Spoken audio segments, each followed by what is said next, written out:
بسم اللہ الرحمن الرحیم۔ سورہ نحل آیت نمبر 58 سے 62 تک میں اللہ پاک فرماتا ہے، حالانکہ جب ان میں سے کسی کو بیٹی کے پیدا ہونے کی خبر ملتی ہے تو اس کا منہ غم کے سبب کالا پڑ جاتا ہے، اور اس کے دل کو دیکھو تو وہ اندوہناک ہو جاتا ہے، اور اس خبر بد سے جو وہ سنتا ہے لوگوں سے چھپتا پھرتا ہے اور سوچتا ہے کہ آیا ذلت برداشت کر کے لڑکی کو زندہ رہنے دے یا زمین میں گاڑ دے۔ دیکھو، یہ جو تجویز کرتے ہیں بہت بری ہے۔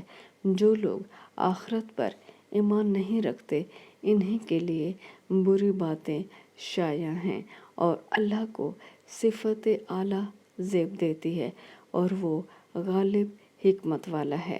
اور اگر اللہ لوگوں کو ان کے ظلم کے سبب پکڑنے لگے تو ایک جاندار کو زمین پر نہ چھوڑے، لیکن ان کو ایک وقت مقرر تک مہلت دیے جاتا ہے۔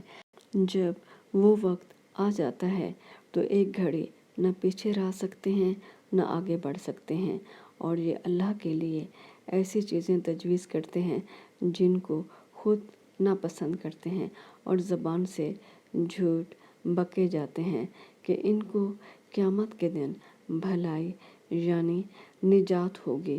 کچھ شک نہیں کہ ان کے لیے دوزخ کی آگ تیار ہے، اور یہ دوزخ میں سب سے آگے بھیجے جائیں گے۔